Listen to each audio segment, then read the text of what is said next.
Uh, I begin with my apologies for not knowing Telugu, and I'll confine myself to largely English and Hindi. Uh, I would like to thank the Human Rights Forum, the organizers of this program, for inviting me as a speaker here between all of you people and for giving me a chance to come and speak in Hyderabad. This is the first time after what all happened in HCU and JNU that I got a chance to come from one war zone, that is the Jawaharlal Nehru University, and to come and visit the other war zone, that is the Hyderabad Central University in Hyderabad. And it is a great honor for me to come and address a program that is called to commemorate the stalwart of the civil liberties movement in India, Comrade Bala Gopal. And I begin my speech by giving my Jai Bhim and Lal Salam to Comrade Bala Gopal. Let me begin by saying that I had never met Bala Gopal. In fact, till I became a student activist, till I got involved in student politics, I had never read him, far worse, never even heard of him. It was only after I joined JNU, it was only after I got involved in student politics that I got to know Bala Gopal. The year I joined JNU was the year 2009. And the first time I got to know about Bala Gopal was through a poster around this time of the year in 2009, which invited us for a condolence meeting in Delhi that was called to commemorate Bala Gopal. It was in that meeting that I had my first acquaintance with Bala Gopal, the person that he was, his politics, his worldview. And around that, the write-ups that had emerged on Bala Gopal. It's indeed a great pity for me that during his lifetime, I never read, never heard, never met him, let alone working with him. In the subsequent years that have gone by, I've tried to know more about him through his writings, and there are plenty. I remember that meeting that was called in Delhi in October 2009,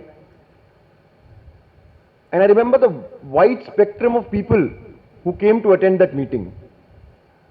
All those people who were involved in democratic rights movement, in civil liberties movement, in students movement, in teachers movement, in some movement, in some of the other kind of movement, everyone was there. There were people who would identify themselves as Gandhians who were there. There were people who would ideologically call themselves Maoists. They were there. And it is indeed a big testimony, it's a great testimony on the person as to how widely his writings intervened, whom all it forced to think, whom all it forced to engage with. There were people who liked him, there were people who admired him, who simply adored him in that meeting. There were people who dismissed him in that meeting. There were people who were critical of him in that meeting. There were critical appraisals also. But one thing was very clear, that you like him, you dislike him, you hate him, you dismiss him, you critically engage with him. But you could not have ignored the questions he was raising. And the questions he was raising for a long time. And I hope that today also, whether we agree with this point or that point, the questions that he has posed and the writings, the rich writings that he has left us with, Bala Gopal, one can safely say, is one of the most original and one of the most important intellectuals of our times. What I've read about Bala Gopal tells me that he was a very unassuming personality, someone who preferred remaining in the background, someone who preferred putting the causes and the movements that he was a part of in the forefront. And it's only just and it's only befitting for the occasion that we have come here to remember the person that Bala Gopal was. We do so by discussing some of the most important and burning questions of our times, be it the war in Bastar, the military operations against the Adivasis in Bastar, the question of caste and caste discrimination in educational institutes, the question of Kashmir, and also the question of dissent in our country today with the rise of Brahminical forces, the Hindutva forces. And I think the panel that has been chosen here is also befitting for the occasion. Someone whom Kalluri calls a Naxal sympathizer, a suspended professor, a Kashmiri who by just being a Kashmiri it's a crime in today's context, and a certified anti-national, certified by no one less than the judge, jury, prosecutor Arnab Goswami himself. And we don't, as Marxists, we don't believe in life after death. And I know Balagopal also did not believe in life after death. But if we them in strongest possible terms, the report of the Rupanwala Commission that has come just a couple of days back, a probe that was constituted to look into the way Dalit students are discriminated against in educational institutes, comes up with a report which says anything but that. अगर आप उस report को पढ़ेंगे, अगर आप उस report को देखेंगे, तो जिस चीज के लिए वो बनी थी उसको छोड़ के उसने हर चीज पे बात करी है. वही the old bogey of weather Rohit was a Dalit or not has been raised all over again. What exactly was Rohit's caste? And this time it has not stopped at that. It has gone a step further. It has justified each and every intervention that was made by the Union Minister Bandaru Dattatreya. It has justified the interventions that were made by the Ministry of Human Resource Development. It has justified the murderous role of Apparao Podile. And if all of that was not enough, it has done what the Brahmanical forces love to do the most. Target and hound an assertive Dalit woman who stood up in the face of these Brahmanical forces, who refused to remain a victim and who gave it back to them. And today, by targeting Radhika Vemula, if they think that the movement for justice for Rohit is going to stop, they are mistaken. And here the people in Hyderabad, I would like to want to assure you from my organization and from the university that I was a part of, that till all those who are brought to justice, all those who are responsible for Rohit Vemula's institutional murder, there will not be a day of rest for us. We will ensure not just Bandaru Dattatreya, Smriti Irani, Apparao Podile, each and every person who was responsible for Rohit Vemula's murder are brought to justice. I have been asked to speak about dissent, and I was also told that one of the speakers today, who was also supposed to address this program, was a human rights activist from Kashmir, Khurram Parvez. His absence here actually speaks a lot about how dissent is treated today in the subcontinent. It says everything about dissent. One actually does not need to say much more. Khurram Parvez, before Khurram Parvez was arrested, there was a team of the United Nations which wanted to come into Kashmir and see as to what is happening. That team was not allowed to come. The next day when Khurram Parvez wanted to go to Geneva to attend the UN meeting, he was stopped at New Delhi despite having all the papers and all the proceedings that was required. That very night when he goes back to Kashmir, he's picked up from his home and put in prison. And when he gets released, he's put under the Public Safety Act and he's still in prison. When I'm saying this, and I'm talking about how UN was not allowed to come into Kashmir, when I'm talking about how Khurram Parvez was not allowed to go to UN, not even for a moment do I think that the United Nations is a holy cow.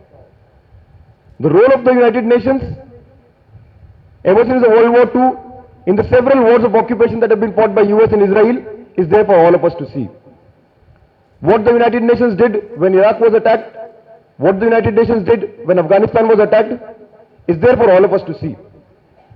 But if today, the Indian state does not even let the United Nations come to Kashmir, it shows that the Indian state is not even interested in maintaining a pretense of democracy in Kashmir. They don't even want to maintain a pretense. It's a brutal military occupation and they want to not allow absolutely anyone to go there. If it was not for the social media, we would not even have got to know the horror stories that are emerging from Kashmir. From my organization, I extend my solidarity with Khurram Parvez and I demand his immediate and unconditional release. And if this can happen to Khurram Parvez, who is an internationally recognized human rights activist, you can imagine what is the plight of the Kashmiri there, of the ordinary Kashmiri there. My other speaker, he will speak in greater detail about Kashmir. I would not go into greater detail about Kashmir, but I would just say one thing. A month and a half back, our Prime Minister, Narendra Modi, said one thing, that we are ready for dialogue with the Kashmiris. When a question was posed to him, what would be the parameters of that dialogue? तो उन्होंने बोला, कश्मीरियत, इंसानियत और जमहूरियत के दायरे में बात होगी. दो ईद के बीच में, ईद और बकरीद के बीच में, the figures that have emerged from Kashmir, 100 dead, 200 blinded, 12,000 injured. This is the reality of Narendra Modi's Kashmiriyat, Insaniyat and Jamhuriyat. And today, not just extending my solidarity with Khurram Parvez for the human rights work that he was doing,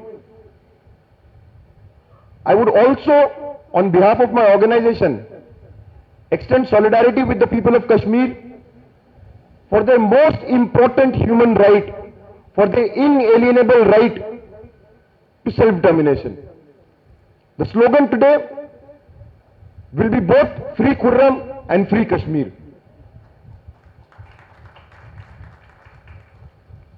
To come to the topic that I have been asked to speak on, it is said that dissent and right to dissent, freedom of expression, all of this is in danger today, and we need to preserve democracy. We need to preserve our right to dissent from the Brahmanical fascist forces who are in power. It's indeed true that dissent is in danger. The developments that have happened in the past few years, right from the murders of Dhabolkar, Kalburgi and Pansare to numerous other instances,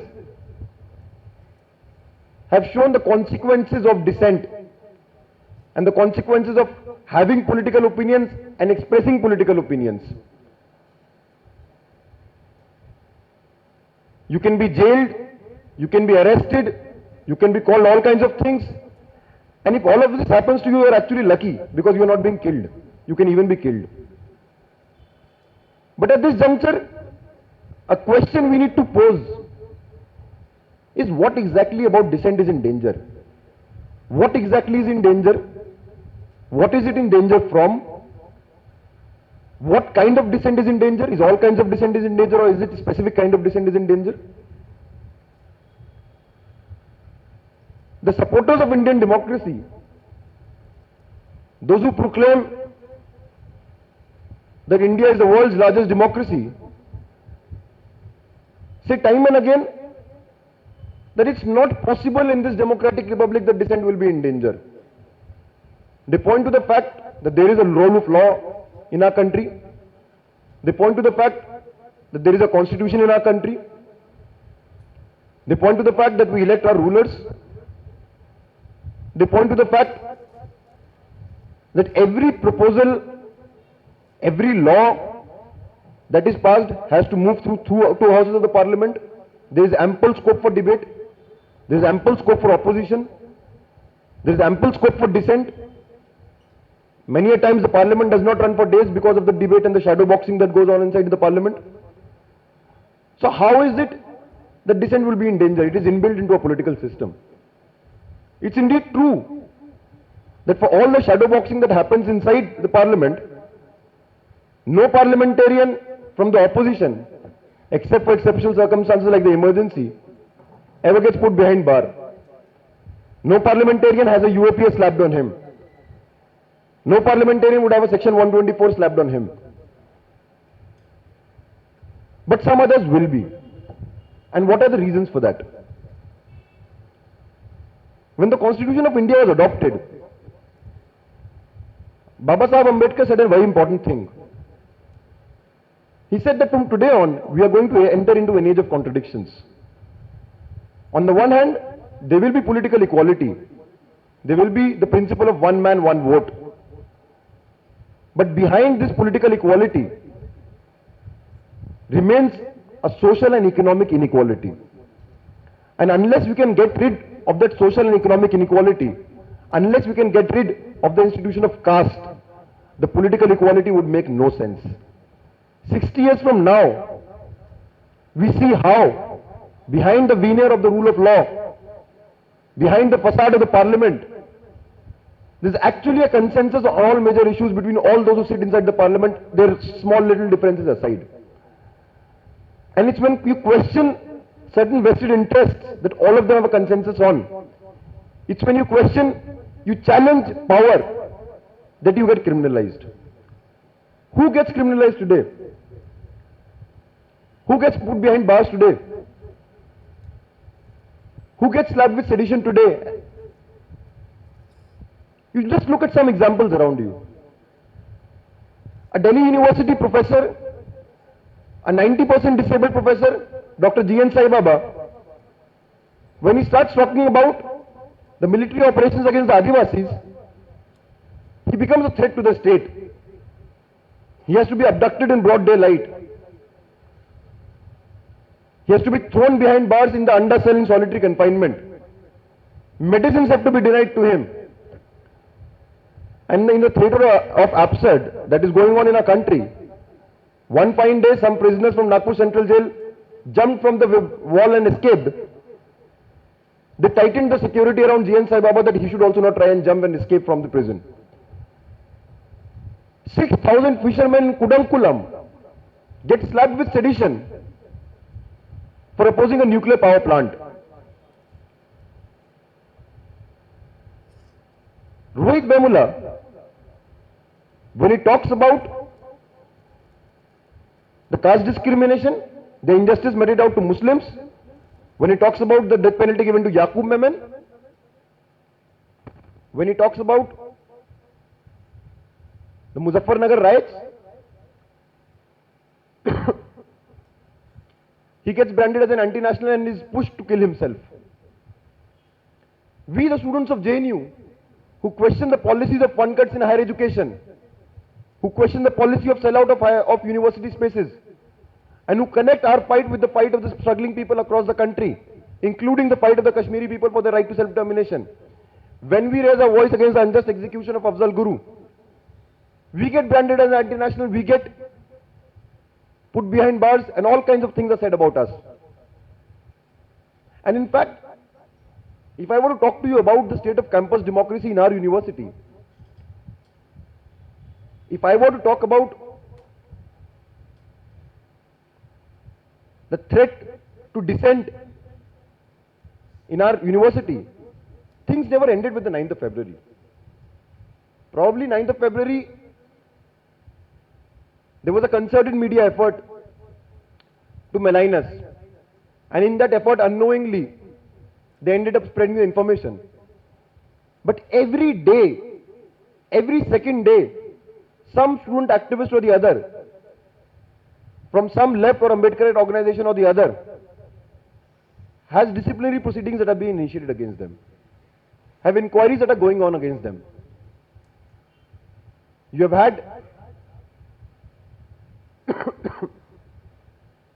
inquiries on students for things like burning the Manusmriti on International Women's Day. You have had things like inquiry proceedings against students for writing Jai Bhim on the university walls. You have had an inquiry initiated against the former General Secretary of the JNU Students' Union for organizing the May Day program.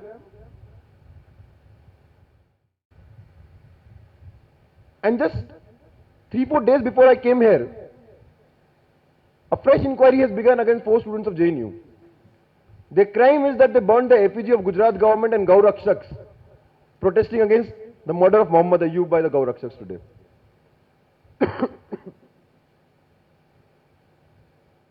Where it seems that our Vice Chancellor has become the local Gau Rakshak in the university.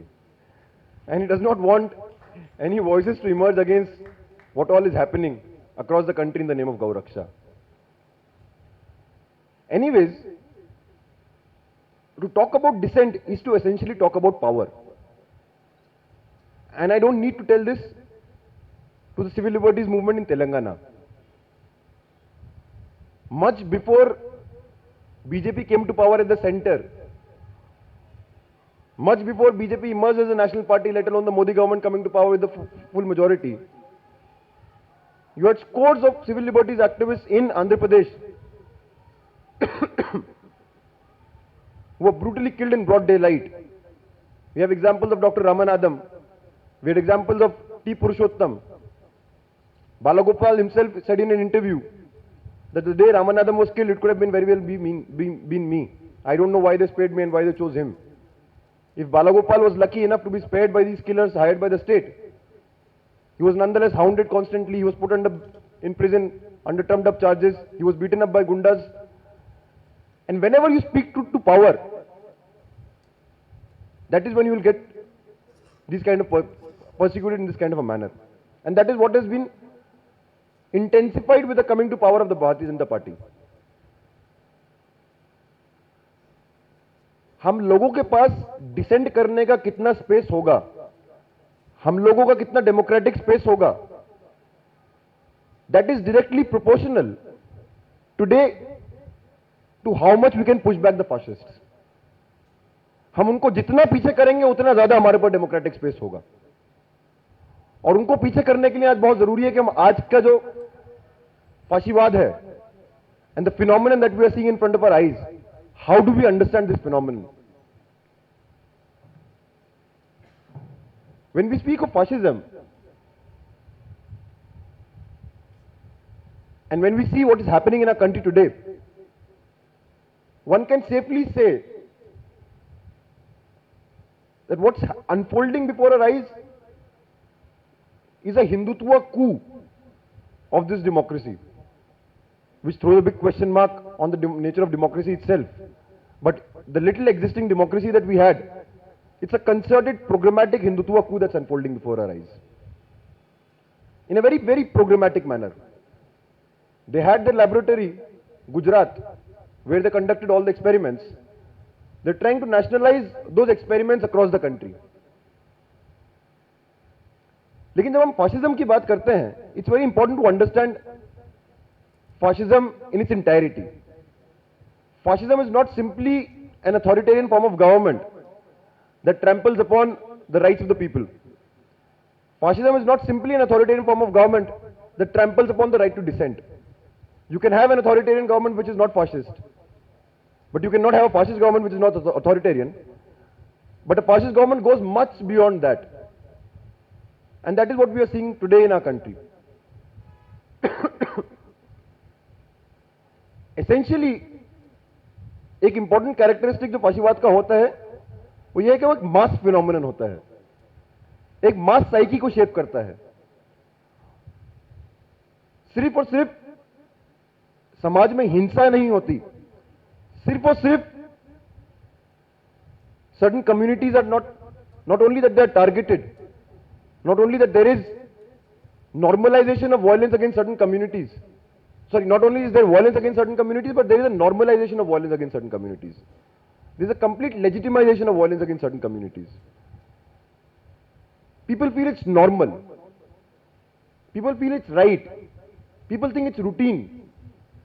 And if you look around today, for the last many years, there is not a single day when you would not see any instance of some atrocity or the other, some killing or the other, some persecution of the other, of a Muslim, of a Dalit, of an Adivasi, of women, of other oppressed genders, of other oppressed sexualities. There is not a single day. That legitimization of violence, the ghastly kind of a manner in which they have shaped consciousness today in the country, 100 people, 100 Adivasis have been killed in Bastar in the last 7 months. No one even knows about it. Akhlaq was killed. 1 year later, Ayub was killed.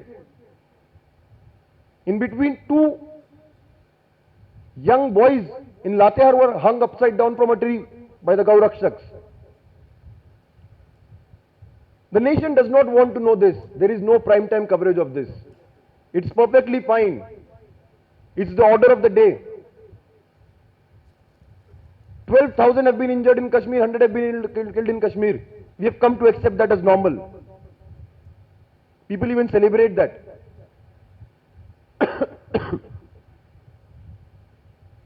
Simultaneously, there is a takeover of state institutions. And if you see, at the core of it is actually that Gujarat model. At the core of it is the nationalization of that Gujarat model. We've been sold and made to believe in a Gujarat model of development. The reality of that Gujarat model of development has been borne out by the recent developments in Una and the historic movement the Dalits in Una have fought. But that Gujarat model of fascism is also an important model that we need to closely study and closely understand. This legitimization of violence, these killings against certain communities being seen as legitimate. Before India is moving in that direction, Gujarat had already moved in that direction for some time. When 2002 happened, 2002 was different in a way from other riots. It's not that riots had not taken place earlier in the past. You had the 83 Sikh riots, you had the riots in Bombay after the Babri Masjid demolition, you had the Nelly massacre in Assam, where an equal or more number of people were killed. But as Arundhati Roy has pointed out in a recent essay, this was riot in the age of mass media. This was riot in the age of mass information. The most ghastly killings happened for the first 2 days, but the killings went on for weeks. Everyone knew this was happening. Everyone knew who was carrying it out. Everyone knew who was overseeing all of these things. What was the reaction of the people? It was not of indifference. It was one of celebration. People felt that finally the Muslims in Gujarat are being taught a lesson. The Hindu Hriday Samrat Narendra Modi has come to power and he will teach the Muslims of Gujarat a lesson. Just 3 or 4 months after the Gujarat riots, after one of the worst pogroms in the history of post-British India, the ones who oversaw and carried that riot win another election with an even greater majority. And in this period between 2002 and 2007, they go about this programmatic task of taking over all state institutions in this period. 2002 से लेके 2007 के बीच में एक एक करके fake encounters हमारे सामने आते हैं. Ishrat Jahan, Sadiq Jamal, Sohrabuddin Sheikh, Kausar Bi, Tulsiram Prajapati. The story is one. The life of the Hindu Hriday Samrat is in danger. Islamist terrorists, backed by across the border, have come to kill the Hindu Hriday Samrat. And thanks to the vigilance of the Gujarat police, we were able to eliminate them. During the 2007 elections in Gujarat, Modi goes around across the state talking about how great a job the police in Gujarat has done with Sorabuddin Sheikh. At a time when the official version about Sorabuddin Sheikh's encounter collapsed, the facts of the case emerged that he was killed in confinement. The facts of the case emerged that even his wife was killed after being kept in custody for 2 days. It becomes a campaigning point agenda for Narendra Modi. And once again he comes with an even greater majority. When Narendra Modi was chosen as the BJP's prime ministerial candidate in 2013, he based his campaign supposedly not on Hindutva but on development. ये बोला गया कि हिंदुत्व हिंदू हृदय सम्राट अब विकास पुरुष बन गया है, अब विकास लेकर आएगा, अब अच्छे दिन लेकर आएगा.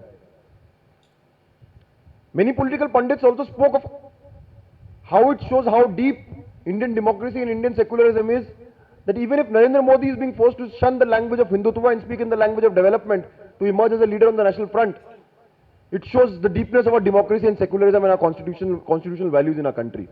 But was it actually the case? Did Hindutva ever go away? Modi becomes the prime ministerial candidate. Amit Shah becomes the president of the Bharatiya Janata Party. He is sent to Uttar Pradesh and Muzaffarnagar is carried out. Amit Shah goes in January to Muzaffarnagar and says the coming election is an election to avenge insult. The coming election is an election to avenge the injustices heaped on the Jats and other Hindu communities for ages, for decades. And one very interesting phenomenon that emerged out of the Uttar Pradesh elections was that apart from the traditional vote base of the Bharatiya Janata Party, they had a section of OBCs and Dalits who also supported them, which was also because of the crisis that is there in our society right now, in the economy right now. And that is a concerted project of the Hindutva forces. In this consolidation of the Hindu identity, they want to integrate Dalits and Adivasis as foot soldiers, though in a subordinate position. And they do it by focusing on the Muslims as the enemy. I mean, that's been fairly well demonstrated by the events of the last 20 years. The fact that Mandal Commission and Rath Yatra happened at the same time was an effort in that direction only. Long back, Baba Sahib Ambedkar had said that Hindu society is a myth that gets constructed only in the context of a Hindu-Muslim riot, a myth that gets constructed only in the context of a Hindu-Muslim polarization. And they've been successful in constructing this myth over the past many years. While in Gujarat they integrated or co-opted or rather incorporated Dalits and Adivasis into their fold, used them as foot soldiers to carry out riots, used Dalit police officers to carry out police encounters. At the same time, back in their villages, they faced daily caste violence. At the same time, back in their villages, they were denied access to village wells, common resources of the village. I mean, recently a book has come out by Rana Ayub. All of you must have read that book. The ones who haven't should read that book. There is a police officer who has carried out encounters, a Dalit police officer, who has done everything that Modi and Amit Shah wanted him to do. But he talks about when he goes back to the village, he faces caste violence on an everyday basis. They reduce to caste-based occupations.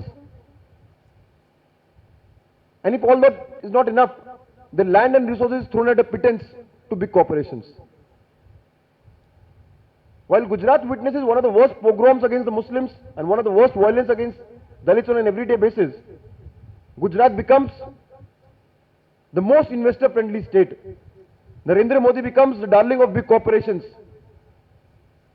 After Tata gets thrown out of Singur, Ratan Tata goes straight to Gujarat. Ambani, Adani, all the big capital aligns with this fascist model.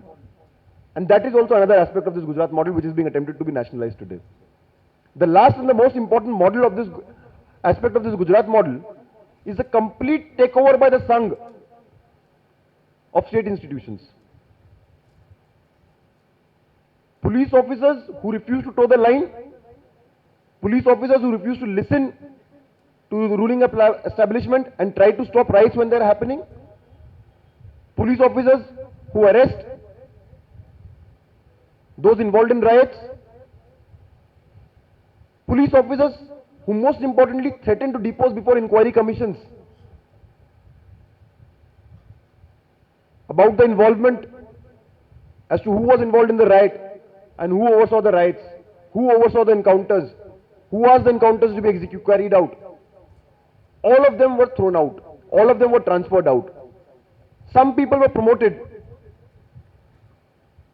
The ones who were ready to listen to the ruling establishment. And all of these people, after it was found out that they were involved in fake encounters, and many of them were jailed.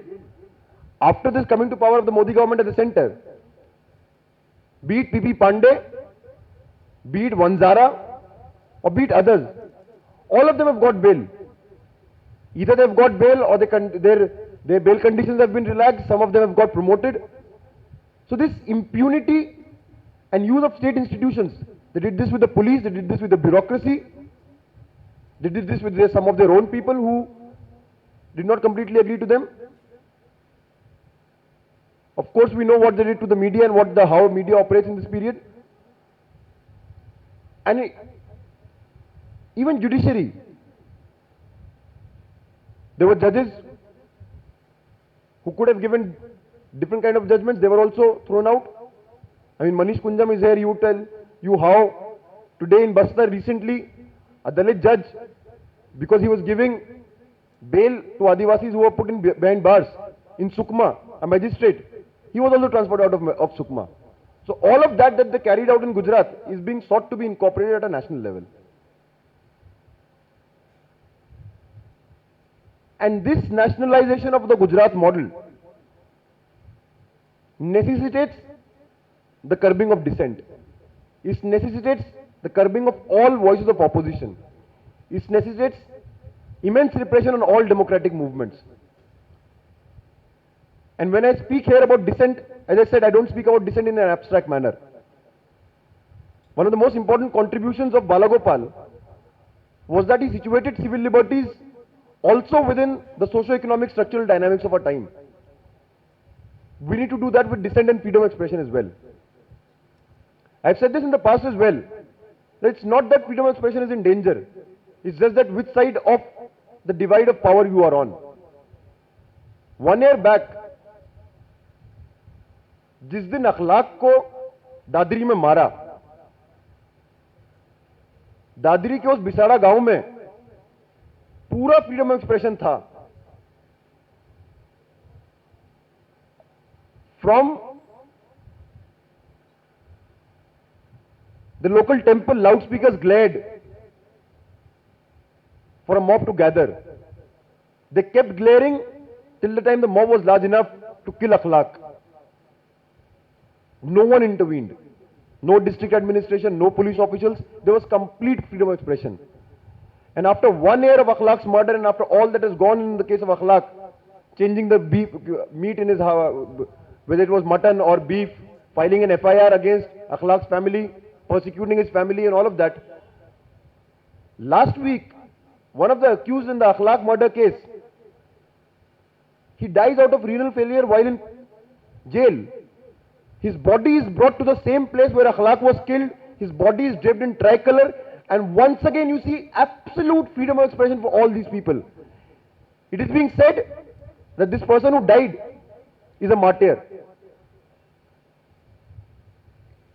Openly there are threats of violence against Muslims. Openly it's being said that Muslims need to be taught a lesson. Once again, absolutely no one to intervene. This kind of expression is not criminalized, it's rewarded, it's promoted. The coming to power of Modi government has emboldened the feudal and the corrupt communal elements all across the country. Una में भी जब वो video upload किया, वो किसी ऐसे इंसान जो उसका विरोध कर रहा था या कोई ऐसा इंसान who was passing by who shot the video, ऐसा नहीं हुआ. जिन लोगों ने मारा उन लोगों ने खुद ही अपलोड किया. उनको लगा ये बात बाहर जाएगी तो जो गुंडों के सरदार पार्लियामेंट में बैठे हैं वो बहुत खुश होंगे और उनका भी कहीं प्रमोशन हो जाएगा. It was another thing that backfired, and that backfired because of the historic movement that we saw in Una. And after that Narendra Modi जो अभी तक चुप्पी साधे बैठे थे अखलाक के बारे में, लातेहार के बारे में, हरियाणा में जो गौरक्षक कर रहे थे, he is supposed to issue a statement. और बहुत मजेदार बात बोलते हैं. वो बोल रहे हैं कि कुछ एंटी सोशल एलिमेंट्स हैं जो गौरक्षा के नाम पे एंटी सोशल एक्टिविटीज कर रहे हैं और उन लोगों को बंद करना चाहिए. अगर मारना है तो दलित भाइयों को नहीं, मुझको मारना चाहिए. तो मोदी के हिसाब से देखा जाए तो कुछ गुड गौरक्षक हैं, कुछ बैड गौरक्षक हैं. जो मुसलमानों को मारते हैं वो गुड गौरक्षक हैं, जो दलितों को मारते हैं वो बैड गौरक्षक हैं. And he's saying this not out of any love for Dalits. These people hate the Dalits and the Muslims equally. It's just that it sought to disturb certain equations in the coming Uttar Pradesh elections. But the question is, can Modi actually वो अपना हाथ खड़ा कर सकते हैं इस पूरे गौरक्षा का जो फिनोमिनन इमर्ज हो रहा है? जब अखलाक को मारा गया तो मोदी का एक कैबिनेट मिनिस्टर महेश शर्मा वहां जाके बोलता है कि कम्युनल एंगल नहीं था, इसको हादसा बोलिए, इंसिडेंट बोलिए, एक्सीडेंट बोलिए, स्पॉन्टेनियस रिएक्शन बोलिए, लेकिन ये कम्युनल इंसिडेंट नहीं था। गाय तो हमारी माता है, जब गाय मरती है तो हमको दुख होता है, लोगों में क्रोध होता है, लोग जाके इस तरीके से स्पॉन्टेनियसली रिएक्ट करते हैं, लेकिन ये कम्युनल वो नहीं था। अगर कम्युनल कॉन्स्पिरेसी होती, अगर ये प्लान करके किया होता, अगर इसमें रूलिंग एस्टेब्लिशमेंट का हाथ होता या रूलिंग वहां के लोकल जो पावर में उन लोगों का हाथ होता, तो आप खुद देखिए, अखलाक को मारा, अखलाक की बेटी को तो मॉलेस्ट नहीं किया किसी ने। अगर अखलाक की है, महेश शर्मा ने बोला, यूनियन मिनिस्टर फॉर कल्चर, जो आपके कैबिनेट मिनिस्टर्स इस तरीके के बयान देते हैं और वो कैबिनेट मिनिस्टर रहते हैं, आज वही महेश शर्मा आज फिर से दादरी में है। ये 22 साल का लड़का जो अक्यूज था अखलाक की हत्या में मरा है उसके बाद से, और फिर से इस तरीके के भाषण दे रहे हैं। यहां से इंप्यूनिटी आती है गौरक्षकों को। नरेंद्र मोदी खुद जब 2014 के चुनाव के समय वो कैंपेन कर रहे थे, pink revolution was the central agenda of his campaign. It was central agenda that Congress के राज में काउ स्लाउटर बहुत बड़ा है, गौ हत्या बहुत बड़ी है, इसको एक्सपोर्ट किया जाता है, और आज बहुत जरूरी है कि लोग गाय को मारते हैं उनको आप निकालिए और इसको लाइए तो गाय को प्रोटेक्ट करते हैं। तो ये गुड गौ रक्षक, बैड गौ रक्षक और इस तरीके के बहानेबाजी करके Narendra Modi cannot wash his hands off, and it's amply clear. After Una, he was willing to give a statement. After the killing of Ayub, his police did everything possible to ensure that that police case is not filed. The police in Gujarat did everything to ensure that the case is covered up. जो FIR शुरू में हुआ उसमें अयूब और अयूब के भाई का तो नाम है कि ये लोग, एलिगेशन है कि एक गाय का बछड़ा लेके जा रहे थे। अयूब के भाई ने उन लोगों का नाम लिया, कौन लोग जिम्मेदार हैं उनको मारने के लिए, which led to Ayub's murder और डेथ इवेंचुअली। उन लोगों को अननेम्ड एफआईआर में बुक किया। If it was not for the protest, there was complete plan set in motion to save them also. और आज ये जो गोबर नेशनलिज्म हमारे ऊपर थोपा जा रहा है, इस गोबर नेशनलिज्म को थोपने के लिए जरूरी है कि जितनी वॉइसेस ऑफ रीजन है, जितने वॉइसेस ऑफ डेमोक्रेसी हैं, जितने वॉइसेस ऑफ फ्रीडम हैं, उन सारी आवाजों को दबाना, और उन आवाजों को दबाने के लिए ही आज विश्वविद्यालयों पर हमला किया जा रहा है। When they came to power, it was quite expected that they will go after the universities. The fact that they went after the universities was not a surprise. Everyone knew they will do this. That is their pet project. Unlike the previous government, जिनके लिए loot and plunder is business as usual, सिर्फ धंधा चलना चाहिए, this government is a very ideologically motivated government. This government wants to control young minds. Everyone knew that courses will be changed, everyone knew that books will be pulped, everyone expected some historian in some university will be beaten up one day. So all of this was expected, none of it was a surprise. What was a surprise was the intensity of the attack. The fact that they will send police to campus after campus. They will arrest students from one university after the other. That was the surprising phenomenon that emerged. और इस दौरान अगर पिछली सरकार के लिए छात्र आंदोलन and students movement was seen as the biggest hurdle towards privatisation and commercialisation of education, alongside that this government also views this as the biggest hurdle for the imposition of the Hindu Rashtra. It sees this as the biggest hurdle for the saffron project that they have initiated. And that is why they are going after university after the other. They're scared of the politics, the questions that the students movement is throwing. They're scared of the politics that Rohit Vemula represented, which is why he was persecuted like that. जब हम रोहित वेमुला की बात करते हैं और रोहित वेमुला के institutional murder की बात करते हैं, We see it within a trajectory of a number of Dalit scholars who are forced to commit suicide by facing persecution. It's indeed true. The Dalits, Adivasis, OBCs, they face harassment, discrimination at every level when they come to higher education. The first attempt is to ensure that they don't come to higher education. They don't enter universities. If they cross those hurdles and enter into universities, from your allocation of supervisor to submission of your thesis to submission of your dissertation, at every level there is persecution, every level there is discrimination.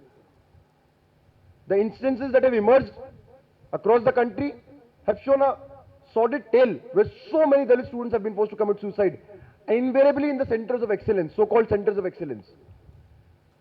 So in a way it was a continuation.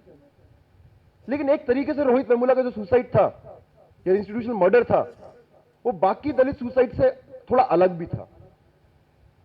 Rohit Vemula was no ordinary Dalit student who faced persecution, who went into depression and committed suicide. He was no ordinary student. He was an activist. He was a fighter who fought back. In attacking Rohit Vemula, they were not only attacking a Dalit student, they were attacking an Ambedkarite activist. They were attacking a politics which talks about not only suffering silently, but a politics which talks about fighting back. In attacking Rohit Vemula, they wanted to teach him a lesson. In attacking Rohit Vemula, they wanted to teach not only him a lesson, they wanted to teach the entire students' movement a lesson. Rohit Vemula, by not suffering silently and fighting back, and by reaching out to other oppressed groups, like the Muslims, had become a threat. He had to be punished. He had to be made an example for himself, for his other comrades, and also for all of us. They thought that they'll make an example out of Rohit Vemula, which will scare all of us into silence. Yes, they did make Rohit Vemula into an example. They made Rohit Vemula into an inspiration for all of us. They made Rohit Vemula an inspiration for all of us if they thought that that example will induce fear and silence in us. That example allowed us to overcome our own fears in some of the most difficult circumstances that we faced in Delhi, in JNU, in all those months. If Rohit Vemula and the persecution of Rohit Vemula had failed to give us that lesson, they came for us. They chose the softest spot of Indian democracy, Kashmir. They thought that they will invoke this and they'll be able to displace Rohit Vemula. And more importantly, जो एक चार तरफा attack किया, BJP set into motion the police, the university administration, the media, and the worst and the most unaccountable of them all, not that the rest are accountable, the lynch mob on the streets. रोज JNU के gate पे 40-50 लोग आएंगे और हम लोगों का नाम लेके बोलेंगे इनको गोली मारो, इनको फांसी दो. दिल्ली की सड़कों पे if someone looked like the JNU student, I don't know what that means. Those people were beaten up. The agenda was simple. For fascism to breed, there needs to be an overwhelming sense of fear. Fascism breeds in fear. वो हम लोगों को ये सब करके वो डराना चाह रहे थे, वो चुप कराना चाह रहे थे, हमको एक सबक सिखाना चाह रहे थे. लेकिन एक बात यहां के हुक्मरानों को बोलेंगे, वो सबक हम नहीं सीखे हैं. We have not learned that lesson. We continue to remain unapologetic about each of our political views and we continue to express them.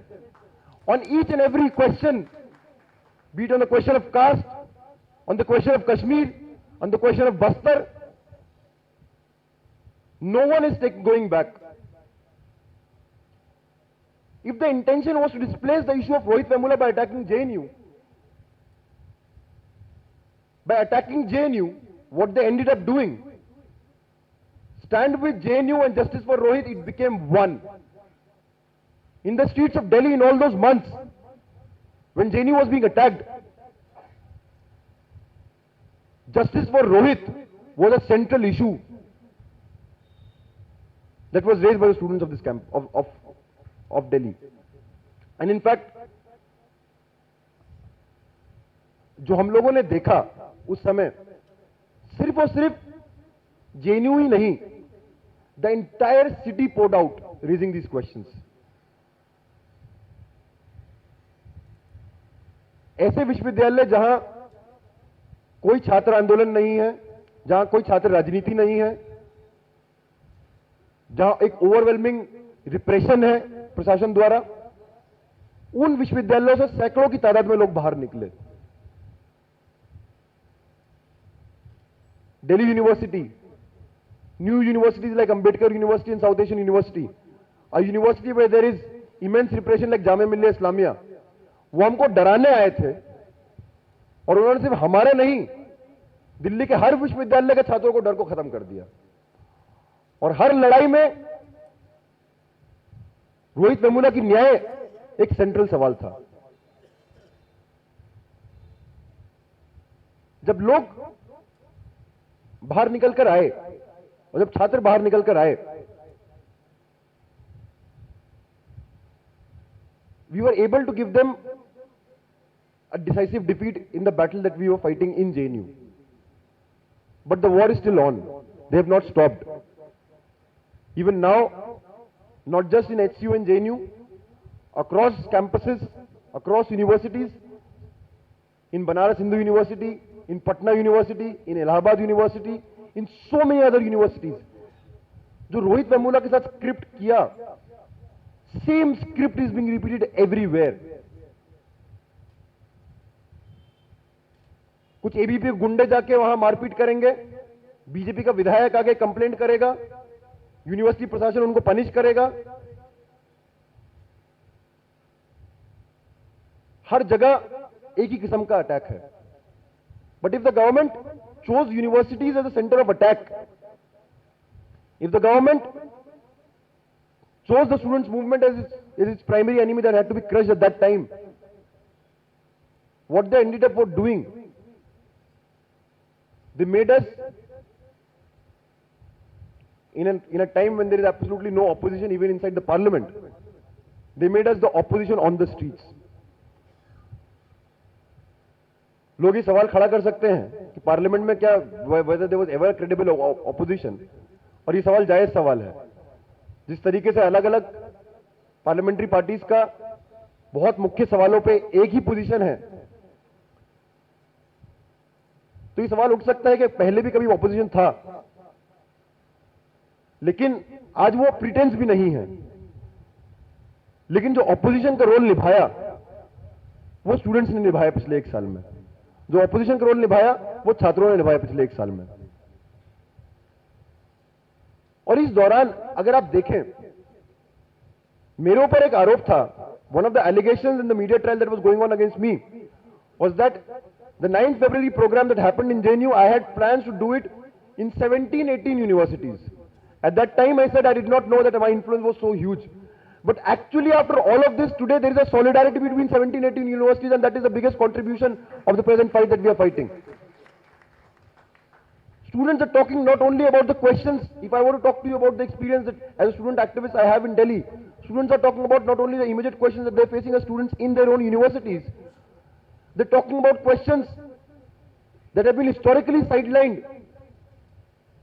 Questions of caste, what's unfolding in Bastar, what's unfolding in Kashmir. There are fights that are happening between friends on who takes a position on these issues. If you don't have a position on Kashmir, I will cease to be a friend with you. If you have a separate position on these things, old friendships are breaking, new friendships are being formed, new solidarities are being formed. People are going back, they are fighting with their parents, they are questioning their parents, they are questioning established beliefs. And all of this, only shows that the times we are living in, apart from being very interesting times, there are times with a lot of revolutionary possibilities. Whether that will lead to a revolution is an open question. But there are many possibilities. For a revolution to happen, there also is a need for a revolutionary intervention. And that, unfortunately, has been missing in this period. If you see, in all these things that have happened for the year, in the last 1 year, in none of these movements, whether inside the university or outside the university, whether in HCU, in JNU or in UNA. They're not being led, or even the agenda of these movements is not being set by the communist parties. And when I refer to the communists, let me make it very clear, I'm referring to the revolutionary communists here. Historically, whenever fascism has emerged, it has been the communists who has faced them and fought them back. Be it in Germany, be it in Italy, be it in Spain, it's been the communists who have been in the front line of the barricades. But you look at India, you find a paradox. That while on the one hand, the fascist forces are on our face, they are killing on a daily basis, they've got into our food habits, they got into our bedrooms, and at every level there is an attack. But you would see the revolutionary communists just missing from the scene. Why is this the case? It's not that because revolutionary movement and the revolutionary communists are not setting the agenda. It's not that the revolutionary left is not leading these movements, that people are not fighting back. People are fighting back everywhere, and that will happen. People will fight back. When Marx and Engels wrote the Communist Manifesto and they said that the history of all societies is the history of class struggles, communist parties arrived very late on the scene. Communist parties arrived only 150 to 200 years back. Before that also people carried out class struggles. And if tomorrow there were no communist party, if there was such a dystopic possibility in the coming days, even then people will carry out and fight in their own different means. And people have fought back even in this period without there being an intervention. However, that spontaneity is not something I am celebrating. That spontaneity I am saying is a cause for concern. If you read the literature that is emerging from within the revolutionary left stream, you will see that they characterize this as a period of setback. You will see that they characterize this as a period of losses, of a period when they've been forced to recede. But you shift the gaze from their literature on the ground, you will see a people's upsurge everywhere in the country. So if a period of people's upsurge gets characterized as a period of setback, it shows how far behind the people you are. It calls for some genuine, serious introspection as to where we have gone wrong, how we are lacking political imagination in this period, of how there is absolutely no space for absolutely any kind of sectarianism in this period. But unfortunately, you see old dogmas prevail. When we talk about the questions of right to dissent, it's not that these questions have not been posed. Questions are being posed from the ground. Questions are being posed from within. But one question we need to pose when we are talking about right to dissent and the way the government is trampling upon the right to dissent, and this, not just the revolutionary left, all streams of left need to pose how much of a space to dissent is the revolutionary movement allowing to people who are questioning, who are posing these questions. These questions are the most important questions of our times.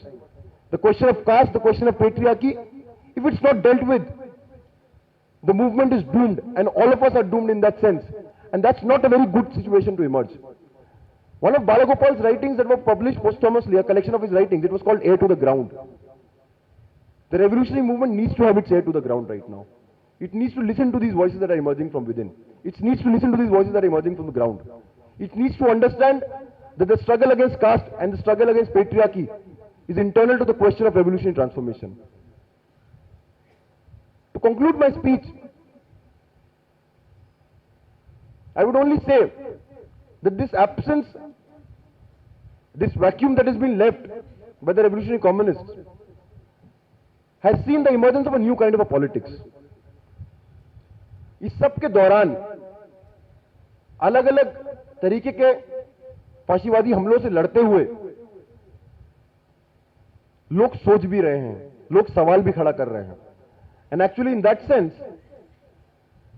a period of fascism is a period of a great ideological churning that is happening.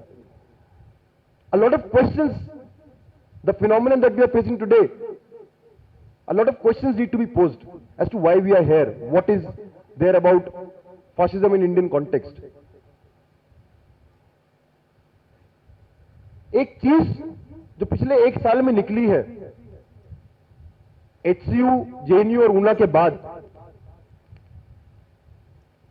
वो यही सवाल निकला है कि जातिवाद के खिलाफ लड़ाई, पितृसत्ता के खिलाफ लड़ाई और क्रांतिकारी परिवर्तन की लड़ाई, ये दो अलग लड़ाइयां नहीं हैं.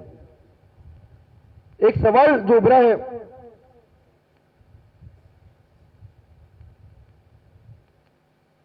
एक यूनिटी जो उभरी है, एक नया स्लोगन जो उभरा है जय भीम और लाल सलाम का, भगत सिंह और अंबेडकर को साथ में देखने का, आज के समय में सबसे बड़ी उम्मीद की किरण वही है। When I'm saying this, I know that this coming together is a fragile coming together.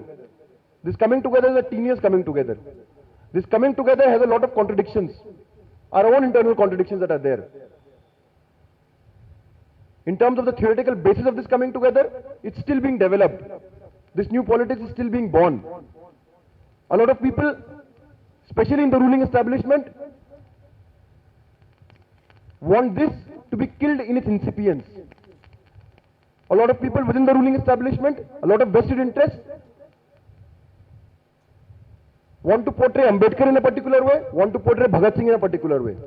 They want to portray the two as exclusive of each other. But today the biggest challenge for us, to conclude my speech, maybe जो आज उभर के आ रहा है, शायद उसको दबा दिया जाए। शायद हमारे आपस में जो डिबेट है, शायद वही इसको तबाह कर दे। लेकिन after all the debates, after all the repression, something of this moment will survive.